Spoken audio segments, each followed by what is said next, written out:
안녕하세요. 인사드리겠습니다. 시대인자학원에서 국어 수업하고 있는 소비국어팀 강사 임주연이라고 합니다. 반갑습니다.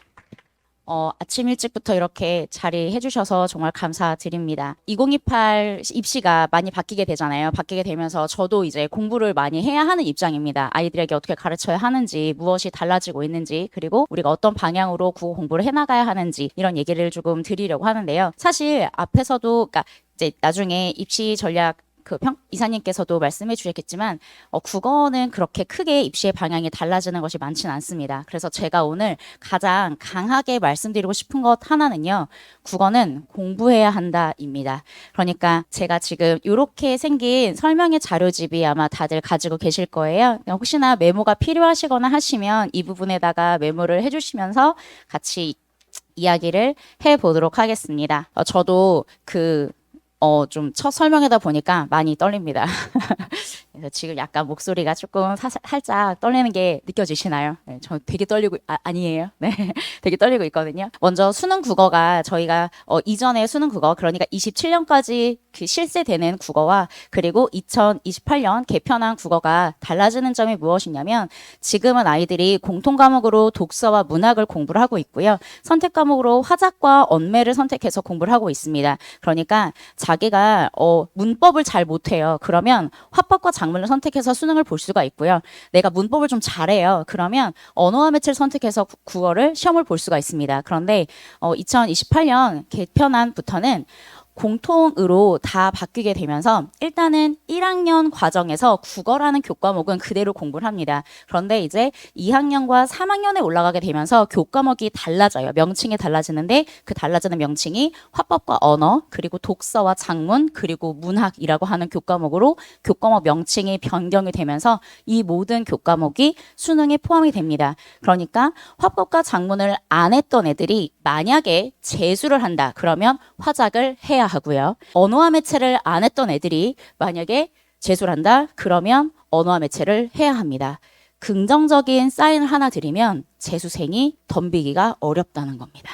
그래서 2028년 학생들, 그러니까 저희가 그냥 예측하기로는 2028은 그 전에 2027 아이들이 그러니까 재수를 하게 되면 자기가 안 했던 공부를 해야 하는 상황들이 많이 발생을 하게 됩니다. 이건 국어에서뿐만이 아니라 다른 과목도 마찬가지예요. 그렇기 때문에 우리 아이들이 처음으로 입시 제도가 바뀌면서 시험을 보니까 아는 것도 없고 정보도 없고 기출문제도 달라질 거고 너무 많이 불안하시겠지만 사실은 굉장히 긍정적인 사인은 정부에서도 알아요. 나라에서도 입시 제도가 바뀌면 많은 사람들이 불안해하고 있다는 걸 알고 있기 때문에 최대한 안정적으로 내게 될 것이고 그렇기 때문에 재수생들의 변별력을 좀 잘 맞춰서 낼 거라는 거예요. 너무 어렵다거나 너무 쉽다거나 이렇지 않고 좀 변별력을 맞춰서 내기 위해 나라에서도 노력을 할 것이고 그리고 이것이 재수생들의 경우에 다시 재도전을 했을 경우에 대부분의 경우 재수생이 훨씬 더 유리하단 말이에요. 왜냐하면 공부했던 걸 그대로 공부하면 되는 것이니까요. 그런데 새로운 과목들을 자신이 공부해야 되는 상황이 생기게 됩니다. 예를 들면 문과 아이들은 과탐을 안 하고 있어요. 그런데 이제는 통과를 다 해야 하는 상황이 오는 거죠. 그렇기 때문에 저희가 조금은 더 유리한 고지에서 지금부터 천천히 준비한다면 재수생들보다 훨씬 더 좋은 점수로 대학을 가는 것은 가능하다고 저는 예측을 하고 있습니다. 이건 뭐 제가 공부한 것에 대한 아주 짤막한 의견이고요. 국어만 보더라도 일단은 선택 과목이 사라지게 되면서 국어 전 영역에 대한 학습이 필요하게 되었습니다. 그러니까 나 문법 못하니까 이제 문법 안 할래요. 이게 통하지 않는다는 거예요. 또 화법과 작문이라고 하는 것은 정말 별것 아닌 과목이긴 하거든요. 화법은 말하기에 대한 거고요. 작문은 글쓰기에 대한 겁니다. 근데 저희가 말하기와 글쓰기를 수능에서 주관식으로 시험을 볼 수가 없으니까 당연히 저희가 객관식으로 시험을 보게 되는데 근데 그 객관식에 예를 들면 대화 장면이 나오고 그 대화에 대한 내용으로 우리가 적절히 이해하고 있는지 그리고 글쓰기 상황을 주고 이 글쓰기 상황에 맞게 글을 썼을 때 이 글이 올바른 글인지 이런 걸 판단할 수 있는 그런 객관식 문제로 지금과 크게 다르지 않은 방향으로 출제가 될 것이다. 이렇게 저희가 지금 국어에 있어서는 예측을 하고 있습니다. 그러니까 국어 공부는 해야 할 것이 조금 더 늘어난 공부다. 이렇게 제가 말씀드리고 싶어요. 어떤 분들은 선생님 여기 매체가 있는데 매체가 빠졌네요. 라고 말씀하시면서 그러면 줄어든 게 아닌가요? 라고 궁금해 하실 수도 있는데 매체라고 하는 것은 사실은 화작과 굉장히 유사한 과목이었습니다. 그래서 이것이 빠지는 것은 사실 크게 국어에 큰 영향을 미치지는 않습니다. 그래서 오히려 국어 국어 같은 경우는 그냥 필요한 전 영역의 공부가 다 필요하게 되었다. 이렇게 제가 말씀을 드릴 수 있을 것 같고요. 자, 그러면 고등 국어를 왜 지금부터 시작해야 될까? 아직 좀 먼 것 같고 수능이라고 하는 거 좀 전에 아까 1200 며칠 남았다고 말씀하셨잖아요. 근데 이 먼 시험을 준비하기 위해서 왜 지금 이 여름방학 때부터 우리가 준비해야 되는 것일까? 라고 제가 조금 말씀드리면 제가 진행하고 있는 고등부 일정입니다. 겨울방학 때 저희가 수능에 대한 공부를 좀 많이 하고 있고요. 그리고 1학기 중간고사 대비를 한 6주 정도 혹은 7주 정도 이제 진행을 하게 됩니다. 그리고 나서 이제 수능에 대해서 잠깐 또 공부를 하고 다시 1학기 기말고사 대비를 해요. 그리고 나면 이제 여름방학 때 6주 정도 또 수능 공부를 하게 됩니다. 고등부 전체 일정을 보면 결국은 수능 정규 수업을 할 수 있는 기간이 겨울방학 8주, 여름방학 6주인 거예요. 그러면 합치면 14주. 14주 공부하고 나머지는 다 뭐 하고 있을까요? 다 내신 대비를 하고 있어요. 근데 사실 내신 대비를 하는 게 수능과 전혀 연관성이 없느냐? 그렇진 않습니다. 국어 공부는 제가 아까도 국어는 공부하는 거다 말씀드렸던 것처럼 국어는 공부하는 것이고 그것이 수능 공부든 내신 공부든 구분하지 않고 끝까지 공부하는 게 정말 중요하긴 한데요. 그래도 아이들의 체감상 수능을 내가 준비하기 위해서 공부하는 기간과 내신을 위해서 준비하는 기간에 아이들이 체감의 느낌이 좀 많이 다른데요. 근데 그 느낌이 이제 겨울방학과 겨울방학 때만 저희가 수능 공부에 대한 걸 좀 더 집중적으로 할 수 있다는 거죠. 그러니까 애들이 약간 좀 까먹어요. 선생님이 이거 수능형으로 풀 때 어떻게 풀라고 했었지?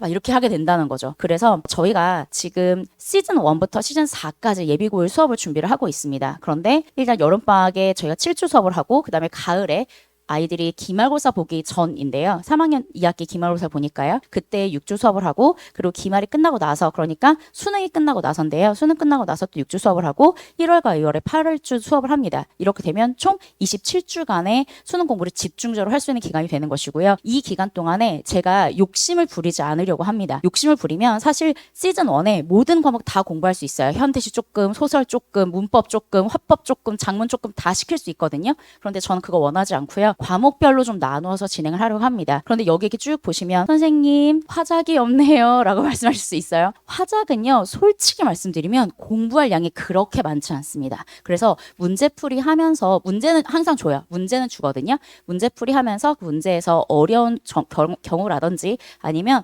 문제풀이를 하는 방식으로 진행을 하면 되고 저희가 진짜 공부해야 되는 건 여기 보시면 아시겠지만 제가 7주 동안에 현대시만 한다고 했잖아요. 현대시가 개념이 무지막지하게 많거든요. 집에 가서 아이들한테 물어보세요. 아이한테 너 의인법 알아? 알죠? 어머님들도 아시죠? 의인법은 사람이 아닌 것을 사람처럼 표현하는 거예요. 이거는 누구나 다 알고 있는 거거든요. 이게 개념이 아닙니다. 이게 개념이 뭘까요? 모르는 시를 딱 던져줍니다. 의인법 찾아. 찾을 수 있어야지 아이가 개념을 아는 거예요. 자, 그런데 아이들이 다 의인법이 뭐야? 라고 하면 사람이 아닌 걸 사람처럼 표현하는 거예요. 라고 얘기하고요. 자, 그럼 의인법을 어떻게 찾아야 할까? 라고 하면 그 다음에는 답을 못 합니다. 진짜 개념은 수능에는 모르는 작품이 나오는 거잖아요. 모르는 작품을 내가 읽고 의인법을 찾는 방법이에요. 사람이 아닌 것을 사람처럼 표현한다는 건 첫 번째, 사람이 아닌 것을 불러야 합니다. 예를 들면 바람아 라고 부르면 바람이 대답할 수 있는 존재라고 저희가 상정하는 것이기 때문에 이건 의인법이에요. 예를 들면 그리고 또 하나 사람이 아닌 것이 감정이 있다고 표현하는 겁니다. 예를 들면 산에 날아가는 접동새가 외로워 보인다 이렇게 얘기를 하면 이거는 의인법이에요. 왜냐하면 접동새에게 외로움이란 감정을 부여했기 때문인 거죠. 근데 아이들이 이걸 알아야 돼요. 의인법이 뭐야? 라고 물어봤을 때 사람이 아닌 것을 사람처럼 표현하는 건데요. 1번 말을 건다, 2번 감정을 표현한다, 3번 생각을 얘기할 수 있다, 4번 인칭대명사로 표현되어 있다. 이게 쭉쭉쭉쭉 나와야 개념을 아는구나 이렇게 얘기할 수 있는데 의인법 찾아라고 하면 읽고 있어요. 시를 자, 다시 읽어요. 이렇게 읽으면 전혀 개념이 없는 아이가 되는 겁니다. 진짜 개념을 심어주는 건 그런 걸 심어주는 건데요. 이거를 7주 동안 해도 안 됩니다. 왜냐하면요. 이미 중학교 1학년 때부터 3학년 때까지 국어 공부 어떻게 하는지 아시죠? 학교에서 다 써줘요. 그거 외워서 가면 시험을 잘 볼 수 있어요. 저희가 얼마 전에 고등학생들이 중간고사가 끝났습니다. 지난주에 성적표가 나왔어요. 어떤 어머님께서 제가 그 시대인지에서 목동고 수업을 내신 수업을 하고 있는데요. 어떤 어머님께서 저한테 전화를 주셔서 선생님 꼭 한번 뵙고 싶어요. 너무 저희 아이가 심각합니다. 라고 해서 어머님과 상담을 했는데요. 어머님들이 중간고사 끝나고 나셔서 고1 중간고사겠죠. 중간고사 끝나고 나셔서 가장 이제 충격 이식적으로 받아들이시는 게 선생님 저희 아이는 단 한 번도 국어를 90점 이하를 받아본 적이 없어요. 라고 하는 것부터 시작을 하세요. 중학교는 그렇습니다. 당연히 그래야만 해요.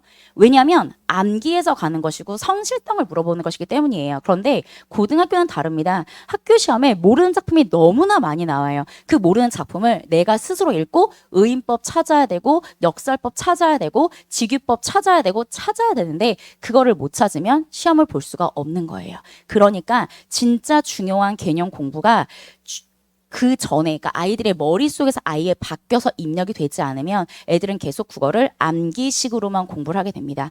암기식으로만 공부하면 절대 국어는 오를 수가 없어요. 모든 지문 다 암기할 건가요? 이 세상에는 모든 문학작품, 모든 현대소설, 모든 독서 지문을 아이들이 다 공부해서 갈 수가 있을까요? 할 수가 없죠. 그래서 능력을 길러줘야 되는데 그 능력을 기르기 위해서는 공부가 필요한 것인데 아이들이 계속해서 암기식으로 공부하게 그렇게 두면 절대 안 된다는 겁니다. 그래서 좀 올바른 방향으로 공부하게 하기 위해서 좀 시즌을 좀 상세하게 나눠서 그렇게 진행을 하려고 하고 있습니다.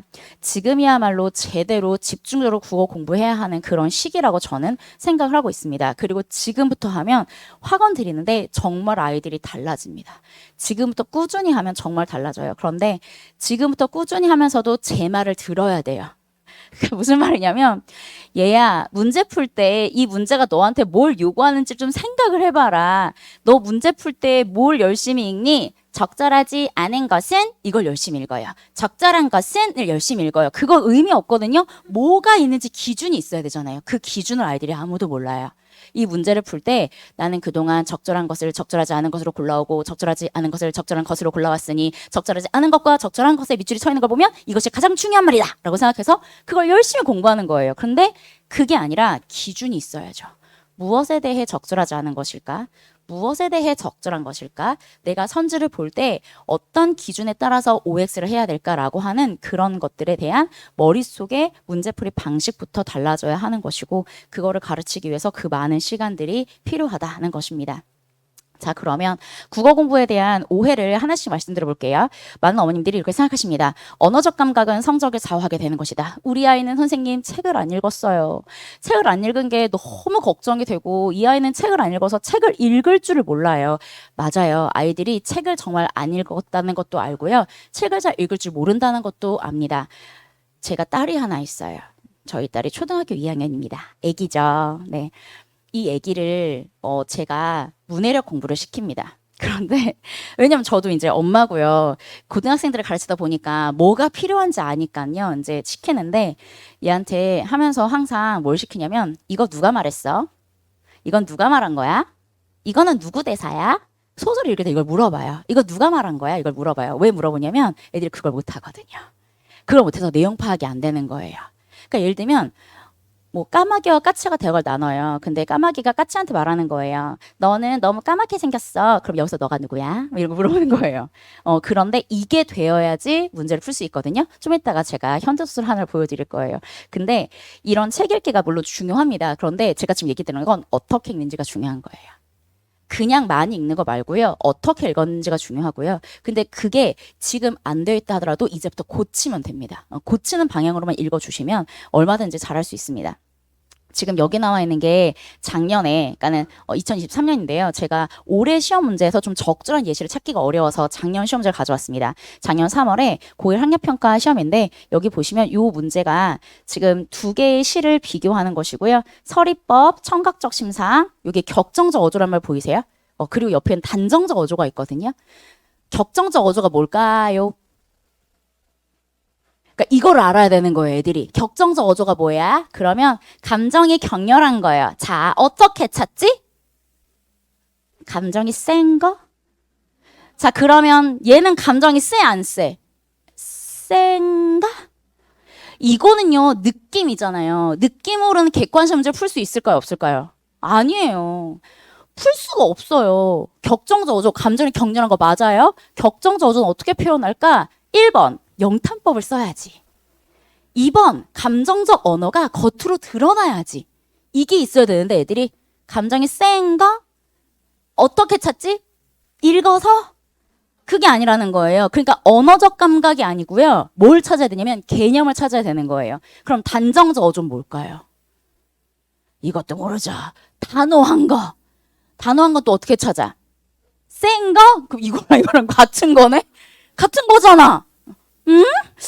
다른 거 같은데? 그래서 이런 식으로 하면 안 된다는 거예요. 그러니까 국어는 뭐다? 공부다. 이거 머릿속에 있어야 되는 거예요. 단정적 어조 어떻게 탔지? 단정적 어조는 서술어가 니은다로 끝나거나 기본으로 끝나는 걸 단정적 어조라고 한다라고 하는 게 있어야 서술어를 보면서 단정적이네. 이건 단정적이지 않아 라고 판단할 수 있는 거거든요. 이런 개념을 머릿속에 제발 넣어줬으면 좋겠다는 겁니다. 그래서 시간이 오래 걸려요. 근데 이게 3월 학력평가죠? 이거는 어떤 학교 기출문제입니다. 내신 기출문제예요.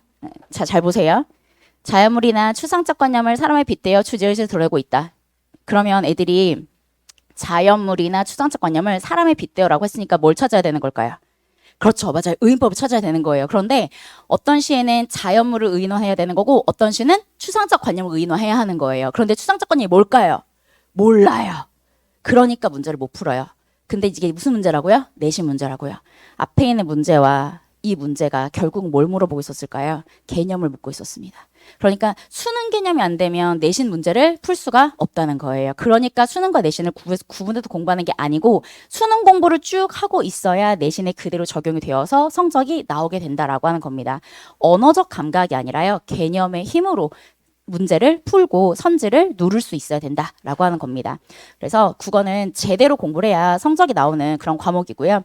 자, 고등국에 대한 두 번째 오해는 혹시 있으실 수도 있어요. 이제 좀 발빠르게 공부하시는 어머님들께서는 독서부터 좀 양으로 많이 풀면 아이가 문제 푸는 감이 늘지 않을까라고 생각을 하시는 분이 있을 수 있습니다. 2023년도 수능 오답률 베스트를 제가 가지고 왔어요. 자, 여기서 2023년도 수능이면 2023학번이 입학하는 수능을 말하는 거예요. 그러니까 작년 입학생들이죠. 올해 입학생이 아니라 작년까지는 수능에서 고3들 보는 수능입니다. 수능에서 오답률 1위부터 10위까지를 뽑으면 제가 지금 표시한 것이 다 선택 과목이거든요. 나머지가 다 독서입니다. 상위 10문제 중에 독서가 7문제였어요. 그러니까 어머님들이 다 집에서 뭘 사주시죠? 이걸 사주시죠. 얘야, 독서를 해야 한단다. 이게 그렇게 어렵단다. 이거를 막 사주고 아이들을 풀리셔요. 혹시 있으신 분 있을까요? 예비매 산비 막 이런 거 있거든요. 있어요. 근데 문제는 아이한테 매일매일 세상씩 해라고 하는데 아이가 공부 동력이 없습니다. 왜 없냐면요. 애가 공부를 하면서 우리가 그 어머님들 운동, 그러니까 골프도 하시고 뭐 이렇게 여러 가지 운동 하시잖아요. 우리가 운동을 하다 보면 늘고 있다 해야지 신나서 운동을 나가죠. 근데 막 코치가 회원님 아직까지 이렇게 자세가 안 나오시면 어떡하세요? 라고 하면 가고 싶으세요? 안 가고 싶으세요? 안 가고 싶죠. 오기가 생기지 않고 그냥 포기하고 싶거든요. 근데 저도 그래요. 제가 테니스를 하다가 포기를 했는데요. 아무리 해도 너무 팔만 아프고 공을 못 치는 거예요. 그래서 저한테 힘이 없다는 거예요. 근데 그럴 리가 이 몸으로 힘이 없을 리가요.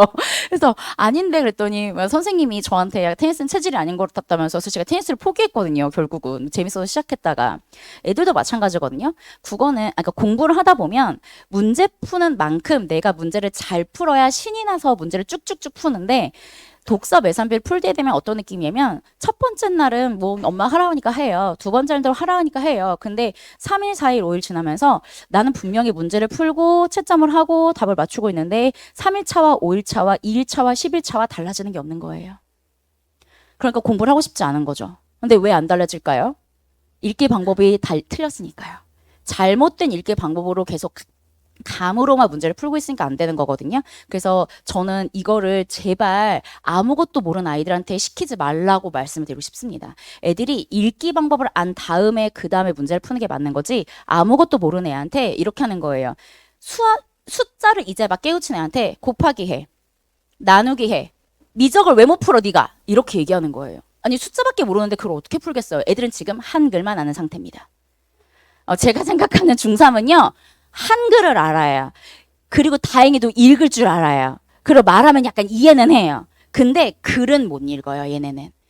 글을 읽는 방법부터 다시 처음부터 다시 가르쳐야 되기 때문에 이거를 시작하시지 않는 걸 차라리 추천드려요. 근데 이제는 이것도 좀 달라졌습니다. 이제 올해 2024학년도 불수능이라고 들으셨죠? 그쵸? 불수능이라고 한 이 시험에 분명히 이 시험 전에 정부에서 발표가 있었습니다. 어떤 발표였죠? 정부에서? 킬러 문항을 배제해라. 독서를 어렵게 내지 말아라. 융합 지문을 최대한 적게 내라. 라고 하는 발표가 나왔었고 수능이 쉬워질 거다라고 얘기했는데 오히려 수능은 불수능이었습니다.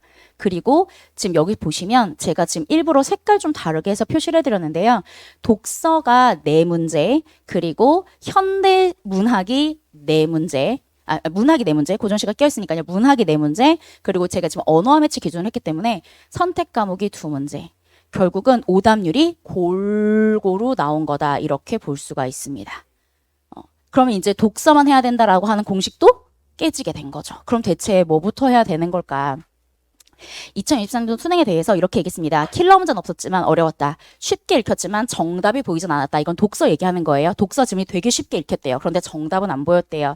오답률의 정점 현대소설인데요. 이거는 잠시 후에 독서보다 문학이 훨씬 더 어려웠고요. 왜냐하면 아이들이 체감상 그런 거예요. 왜냐하면 독서가 더 어려웠었는데 독서는 쉽게 나오니까 좀 더 문제가 잘 풀렸고, 그리고 문학은 분명 쉽게 나왔었는데 너무 어렵게 나와서 단체 읽을 수가 없었다라는 얘기가 정말 많았고, 지문을 정말 정확하게 읽는 것과 선지 판단의 요구사항을 제대로 파악하는 것, 그러니까 이 선자가 나한테 뭘 묻고 있는지를 알아야 된다는 거, 그게 되게 중요했습니다.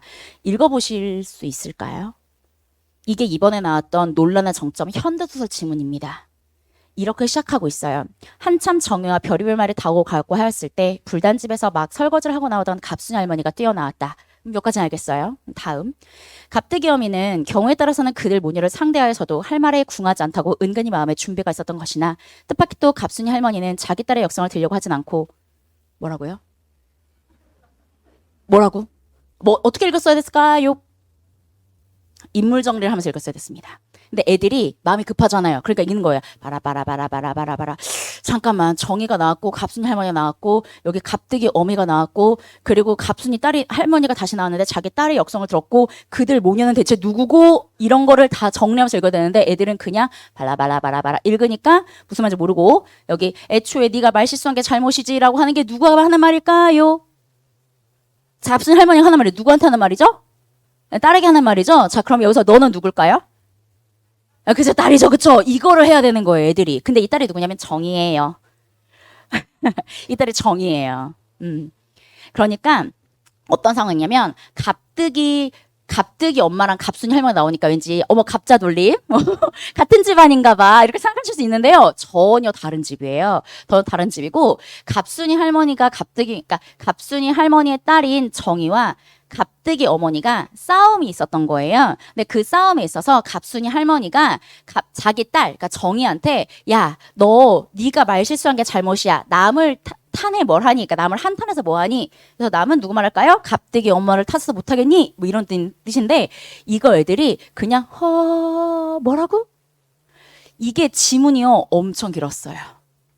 그러니까 애들이 처음부터 아예 파악이 안 되니까 읽을 줄 모르고 여기서 오답률이 2개가 나왔어요. 오답률 베스트 2문제가 나왔습니다. 파악이 안 됐으니까요. 그래서 이렇게 읽는 방법을 다시 알려줘야 돼요. 이거 누구야? 누군지 확인하면서 읽어. 이게 무슨 관계야? 그런데 애들이요. 사람 관계 말을 잘 모르거든요. 동서가 뭔지 알까요, 애들이? 이런 게 지문에 나와요. 동서지간인 그들은 동서지간? 인간관계가 같은데 이거 동서남북 할 때 밖에는 들어본 적이 없는 거예요. 동서 아니면 뭐 서방님, 도련님, 서방님과 도련님의 차례 애들이 알까요? 아시나요? 그쵸? 질부 혹은 뭐 부마 이런 인간관계 말들을 모르니까 글을 못 읽어요. 어휘부터가 제로인 거예요. 그러니까 제가 아까 뭐라 말씀드렸어요? 아이들은 뭐만 할 줄 안다? 한글만 한다. 맞죠? 한글만 아는 거. 고등학교 올라와서 지문 읽으라고 하면 하나도 못 읽는 거예요. 이것부터 시작을 해야 한다는 겁니다. 그래서 제가 이 지문 읽으면서 정말 애들이 힘들었겠구나라고 생각을 했었어요. 자, 그 다음에 여기는 이제 고등국어 교과서인데요. 사실 저희가 교과서가 달라지잖아요. 그렇기 때문에 이 교과서에 대해서는 저희가 달라질 교과서이기 때문에 말씀드리기가 좀 어렵긴 하지만 고등국어 교과서에서 일반적으로 문학을 되게 중요하게 다루고요. 그리고 문법과 독서 정도 뭐 이런 식으로 배치가 되어 있습니다. 근데 이런 배치가 저희가 그러니까 실제로 시험을 볼 때에는 학교에서 문학과 문법 위주로 공부를 훨씬 더 많이 시키기 때문에 저희가 필요한 공부를 제대로 만약에 하게 되려면 문학과 문법 공부가 일단은 순차적으로 먼저 들어가고 그리고 나서 이제 다른 것들이 순차적으로 들어가는 게 좋겠다라고 해서 제가 그래서 겨울방학 때 독서부터 하는 것이 아니라 필요한 공부부터 제대로 시키겠다라고 말씀을 드린 겁니다. 자, 그리고 수능 공부의 기본서를 수능 특강이라고 생각하시는 분들이 많아요. 이게 이제 올해 나온 수능 특강인데요. 되게 귀엽죠. 그쵸? 네, 귀엽게 생겼는데, 네, 난도는 굉장히 헬입니다. 고3에게도 어려운 수준이고요. 이걸로 만약에 중3 친구들한테 예비고일 친구들한테 공부를 시킨다라고 하는 것은 제가 아까 말씀드린 대로 한글만 읽을 줄 아는 아이들한테 이렇게 거의 원서 수준 보라고 하는 거나 다름이 없다. 그래서 국어 공부의 필요성을 약간 위협하기 위한 교재로는 되게 좋은데요. 아이들은 두 가지 반응을 합니다. 공부가 정말 필요하구나. 그런데 대부분의 아이들은 못하겠는데? 이거 내가 할 수 있는 수준이 아닌데? 라는 생각을 하게 됩니다. 그래서 저는 조금 쉽다고 느껴질 수 있겠지만 차근차근히 아래서부터 하나씩 하나씩 문화 개념과 정확한 독해 방법 위주로 이렇게 공부를 조금 하게 될 거고요. 그리고 아까 제가 앞서 말씀드렸던 것처럼 수능 공부와 내신 공부가 다르다라고 느끼실 수 있겠지만 사실 수능과 내신이라고 하는 공부가 다른 공부가 아니라 이게 옆에 있는 게 이제 어느 학교 기출문제고 이게 모의고사 기출문제여서 아까 제가 말씀드렸던 것처럼 크게 유형이 다르지 않다라고 하는 거. 근데 문학뿐만이 아니라 이렇게 외부 지문에 나오는 것도 마찬가지인 것이고 그리고 문법에 있어서도 요건 고3 모의고사고 이건 어느 학교 기출문제인데요. 유형이 되게 비슷하죠. 그래서 제가 드리고 싶은 것은 국어는 진짜 공부하자라고 하는 겁니다. 수능 공부, 내신 공부 구분하지 말고 정말 제대로 된 국어 공부를 좀 해주자라고 하는 것이 제가 말씀드리고 싶은 가장 중요한 포인트이고요. 그래서 제가 예비고일 이제 국어 커리큘럼을 쭉 준비를 했던 거 아까 앞에서 말씀드렸었고요. 아이들이랑 시즌 1 기간에 고등 필수 시조와 한자 성어 뭐 이런 것들도 쭉 준비를 해서 나갈 겁니다. 아이들이 이런 필수 시조를 알아야지 고전 문학을 접근을 할 수가 있거든요. 그래서 이런 것도 차근차근히 제가 준비를 좀 해 나갈 생각이고요. 어떠한 교재로 공부를 할 것인지도 저희 뒤에 컨텐츠에 다 준비가 되어 있습니다. 모든 교재가 다 개발이 되어 있는 상황인데 다만 시위에 맞춰서 지문을 조금 바꾸기는 합니다. 그래서 요 교재 같은 경우는 제가 이제 솔비국어팀이란 팀 안에 있다고 말씀드렸었잖아요. 그래서 팀 내에서 같이 개발하고 있는 것이고 제가 개인 개발을 하고 있는 것이 아니기 때문에 저희가 고1 선생님부터 고3 선생님까지 다 있거든요. 그러니까 고3에서 아이들이 뭐가 필요하다. 그러면 아래 학년에서부터 가르쳐서 올려보내라. 이렇게 말씀을 하셔서 저희가 고3의 것을 반영해서 어떻게 하면 아이들이 기초부터 제대로 탄탄하게 가져갈 수 있는지 이런 컨텐츠들을 개발하고 있고 주간 솔비층 저희가 과제로 주고 있는 교재인데요. 이 과제 안에 뭐 모의고사 지문이라든지 그리고 필요한 현대소설 그리고 매일혁명이라고 해서 매일매일 공부할 수 있는 그 부분 나눠서 스케줄링 해가지고 아이들 공부시키게 하기 위해서 이렇게 준비를 해두고 있고 아까 말씀드렸던 어휘 교재로도 아이들 어휘 공부할 수 있도록 준비를 하고 있습니다. 일단 예비고일 과정에서는 한자성어나 고전어휘와 그다음에 고전문학부터 준비를 하고 있어요. 왜냐하면 고등학교 올라가서 아이들의 발목을 많이 잡는 부분이고 애들이 의외로 한자성어를 많이 모르더라고요. 타산지성 뭐야? 그러면 약간 이렇게 무슨 말인지, 그러니까 설명을 잘 못하는 거예요. 타산지성 들어봤는데 말을 잘 못하더라고요. 그래서 그런 거 좀 이렇게 말할 수 있고 제대로 파악할 수 있도록 그렇게 교재 준비해 두고 있고, 그다음에 테스트 보면서 저희 테스트 결과물은 어머님들께 이렇게 앱으로 같이 공유하고 있어요. 스크리닝이라는 앱이 있는데 요 가지고 저희가 매번 분석해서 함께 드리고 있고요. 수업 시간은 제가 좀 사악하긴 하지만 일요일 아침에 하게 됩니다. 일요일 아침에 아까 그 27주 동안 하는 거예요. 네, 되게 아이들은 힘들겠죠? 네, 중간에 기말고사 기간이나 내신 기간 이럴 때는 살짝 휴강을 해줍니다. 제 시간 말고요. 아이들의 시험 기간. 제 시험 기간에는 휴강하는 게 아니라 아이들의 시험 기간에는 휴강을 하고 그렇게 진행을 하고 있는데 일요일 아침 시간에 힘들고 어렵긴 하지만 저는 아침 시간을 좀 좋아합니다. 깨울 수 있으니까요. 이런 일어나서 하고 나서 공부하고 집에 가서 그리고 나서 놀아. 약간 이렇게 하는 게 전 좀 좋아서 일요일 아침 시간에 이렇게 시간을 준비해서 수업을 진행을 하고 있습니다. 걱정도 많으실 거고 많이 두려운 마음도 드실 거지만 사실은 일찍 준비하는 사람이 결국은 좋은 성적을 받을 수 있을 거라고 생각을 합니다. 그래서 아이들이 정말 필요한 공부를 제대로 할 수 있고 제대로 아이들의 머릿속과 마음속에 각인될 수 있는 수업을 하도록 하겠습니다. 네, 감사합니다.